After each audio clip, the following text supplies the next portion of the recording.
Greetings, friends. Salutations mes amis. Aujourd'hui nous allons nous pencher sur un sujet très important, celui de la liberté religieuse et de la liberté de conscience.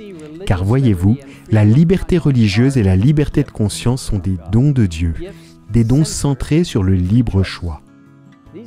Ces dons sont importants pour toutes les personnes dans le monde et font partie intégrante de notre partage de la bonne nouvelle, du don ultime de Jésus lui-même. En tant qu'adventistes du 7e jour, nous avons toujours considéré la liberté religieuse comme un élément important de nos croyances, de notre histoire et de notre mission. En fait, la liberté religieuse est dans l'ADN même de notre Église, parce que nous trouvons l'impératif de la liberté religieuse dans la Bible. Nous nous sentons très proches des croyants qui ont défendu la liberté religieuse au cours des siècles de persécution religieuse. Lisons ce que nous dit l'esprit de prophétie. Les puissants conflits et les victoires, les grandes douleurs et les joies particulières pour lesquelles les individus et les nations sont entraînés dans la voie de la réforme et du salut sont d'une trop grande importance pour qu'on les laisse disparaître de la mémoire. De telles expériences ont coûté trop cher aux héros de la foi pour se répéter dans l'histoire. Elles ne doivent pas être considérées à la légère. Ces luttes pour la liberté de conscience devraient être une leçon pour tous, à savoir qu'aucune vérité impliquant l'abnégation et le sacrifice ne sera acceptée favorablement par le monde. Un effort coûteux est exigé de toute âme qui veut aller dans une direction opposée à celle de la multitude. Tous ceux qui se réfugient au nom du Christ pour défendre la liberté doivent avoir une histoire de conflit et de sacrifice. Ils ne peuvent avancer dans la réforme alors que le Christ montre le chemin qu'au risque de la liberté et de la vie. Voyez-vous, la liberté religieuse est une liberté fondamentale, un droit humain de base, et pourtant, au fil des siècles, elle n'a souvent pas été mise en pratique.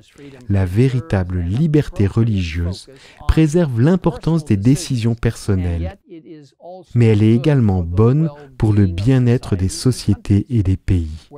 Partout où elle est honorée et protégée, la justice et la paix augmentent. Mais plus encore, la liberté religieuse et la liberté de conscience ont un fondement biblique. Dieu nous a créés avec le libre arbitre. C'est un élément important de notre dignité humaine. C'est une expression du grand amour de Dieu, car il n'y a pas de véritable amour sans la liberté d'aimer. La liberté religieuse porte la signature d'un Dieu d'amour et joue un rôle essentiel dans le grand conflit entre Dieu et Satan, entre le bien et le mal. Au cœur du livre de l'Apocalypse, au chapitre 13 et 14, le mal est décrit comme opprimant, persécutant et tuant ceux qui refusent d'adorer la bête. Au contraire, le peuple de Dieu proclame sa foi en Jésus, tout en ne forçant personne à l'adorer. Les chrétiens ont toujours témoigné de Jésus comme de la vérité, mais personne ne devrait jamais être forcé à faire ce témoignage. Jésus n'a jamais imposé ses enseignements à quiconque. Même ses plus proches disciples étaient libres de le quitter. Jésus a préparé ses disciples à affronter la persécution, mais il ne leur a jamais permis de persécuter les autres ou de se venger. Au contraire, il leur a dit, « Quand on vous persécutera dans une ville, fuyez dans une autre. » Au lieu d'utiliser la violence, Jésus a demandé à ses disciples d'aimer leurs ennemis, une pratique proclamée à nouveau dans 1 Corinthiens 4, versets 12 et 13, qui nous dit « Nous nous fatiguons à travailler de nos propres mains. Injuriés, nous bénissons. Persécutés, nous supportons. Calomniés, nous répondons avec bonté. Nous sommes devenus comme les balayures du monde, le déchet de tous jusqu'à maintenant. » En tant que croyants, dans le monde d'aujourd'hui, nous sommes confrontés à de nombreux défis. Mais alors que les tensions augmentent, il y aura des occasions de partager notre foi. Nous ne devons pas nous laisser intimider ou abandonner, mais faire face aux défis qui se présentent avec les grâces chrétiennes de la bonté, de l'amour, de l'espoir et de la persévérance. En tant qu'adventistes du 7e jour, soyons pleinement attachés à notre engagement ferme et à nos actions personnelles qui promeuvent la liberté religieuse et la liberté de conscience, ainsi que celle de partager les messages de Dieu dans une société de plus en plus séculaire. Parlons et défendons nos positions d'une manière agréable et heureuse, avec grâce, conviction et passion.